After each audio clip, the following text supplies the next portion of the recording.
15 तारीख से गुप्त नवरात्रे प्रारंभ हो जाएंगे। जब नवरात्रे प्रारंभ हो, गुप्त नवरात्रे प्रारंभ हो, गुप्त नवरात्रे का मतलब होता है कि गोपनीय रूप से शिव की और शक्ति की आराधना करना। एकांत में बैठकर कहीं मत जाओ, तुम्हारा मन करे गुप्त नवरात्रे में 24 घंटे में से अगर 5 मिनट निकाल लो और 5 मिनट बैठकर कुछ मत करो, अपने हाथ में भी अगर एक गुप्त रुपया, कोई सिक्का, 1, 2, 5, 10 जो भी सिक्का तुम्हारे पास में हो, चांदी का हो या 1 रुपया का हो या सोने का हो या हीरे का हो, जो भी हो तुम्हारी मर्जी, या अपना ये रुपया जो आप लोग आरती में चढ़ाती हो, कोई सा भी 1 रुपया अपने हाथ में रखकर बेलपत्र के साथ अगर प्रतिदिन शिव के मंत्र का जाप करती हो और माँ आदिशक्ति के नाम का एक दीपक शिव के मंदिर में अगर लगा देती हो या देवी के मंदिर में शिव के नाम का दीपक लगा देती हो और वो रुपया, वो बेलपत्र 9 दिन तक अपने हाथ में रोज रखना है। 5 मिनट रखो, 2 मिनट रखो और उस रुपये और बेलपत्र को अपने पास रखो। 9वां दिन पूर्ण हो, बेलपत्र शिव को समर्पित कर दो और वो रुपया शिव जी को स्पर्श कराकर वापिस अपने हाथ में लेकर अपनी अलमारी में या तिजोरी में रखो।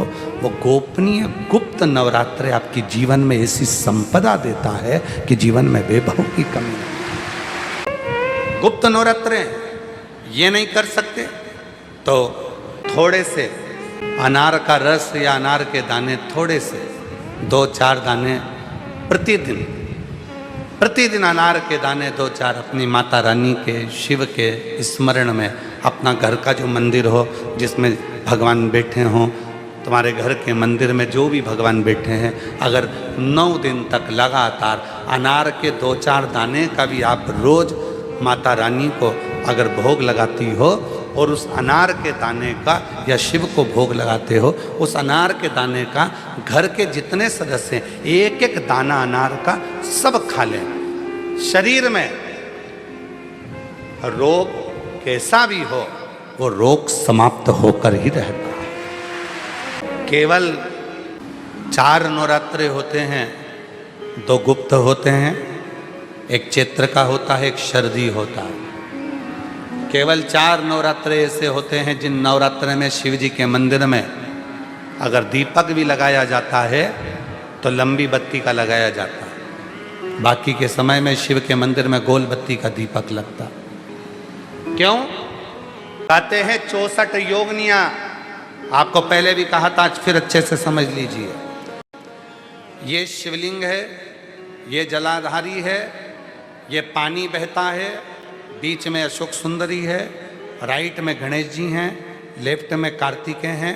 शिवलिंग के ऊपर जो जल टपकता रहता है वो शिव जी की 5 लड़कियां जया, विषहरा, शामली बारी, दौतली, देव है।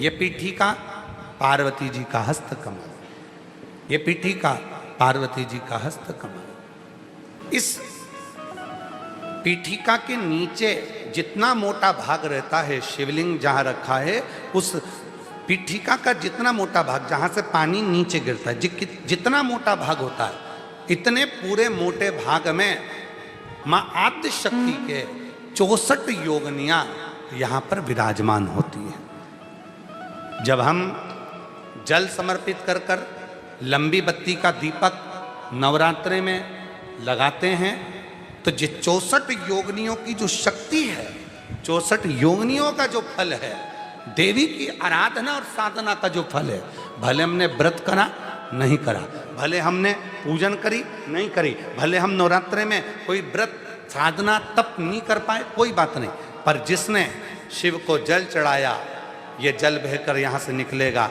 वहीं पर सम्मुख में शिव के लंबी बत्ती का घी का यदि दीपक लगाया, और कितना दीपक कैसा, तो कहा जब हम शिव को नवरात्रे में केवल दिया लगाने के लिए जाते हैं, लंबी बत्ती होती है तो उस दिए के अंदर घी को ज़्यादा नहीं भरा जाता, केवल बत्ती को डुबोया जाता है और उस दिए में रखा जाता है, जलाया जाता है। शिव और वो 64 योगिनियाँ जो यहाँ विराज रही हैं, यहाँ शिवलिंग, माँ आदिशक्ति दुर्गा भवानी, गणेश जी, कार्तिकेय, अशोक सुंदरी, शिव जी की 5 लड़कियां और ये 64 योगिनियां। और 64 योगिनियों के बाद में ये जल बहकर जाता है जितनी दूर तक, यहाँ 33 कोटि देवताओं का स्थान होता है। इसलिए हम जब लंबी बत्ती का दीपक लगाते हैं जल चढ़ाकर नवरात्रे में, तो शिव की आद्य शक्तियाँ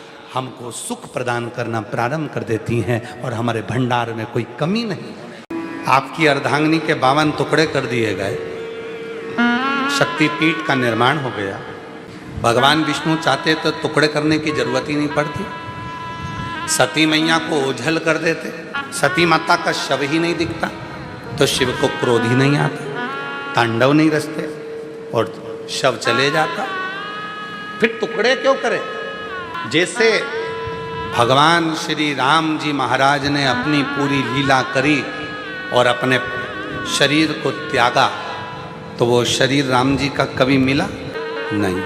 भगवान कृष्ण ने पूरी लीला करी और भगवान ने अपना शरीर त्यागा, भगवान कृष्ण का वो शरीर मिला नहीं। फिर सती माता के साथ उमा माता का शरीर नहीं मिला, कात्यायनी का शरीर नहीं मिला, कुष्मांडा का शरीर नहीं मिला, स्कंदा का शरीर नहीं मिला। फिर माता सती का ये शरीर और जिसके 52 टुकड़े हुए और 52 शक्तिपीठ का निर्माण हुआ, तो ये क्यों हुआ? ये प्रश्न बड़ा भारी था। शिवजी से पूछा, भगवान नारायण चाहते तो इसको ओझल कर देते, गायब कर देते, फिर ये टुकड़े हुए इस शरीर के, और क्यों हुए, किस लिए हुए? तो कहा, पूरी पृथ्वी पर ये 52 शक्तिपीठ जो निर्माण किए गए हैं, संसार का मनुष्य हर तरह से हारेगा। किसी भी एक शक्तिपीठ पर जाकर जब भगवान शिव को याद करेगा तो शिव और शक्ति उसके ऊपर कृपा बरसाना प्रारंभ करेगा।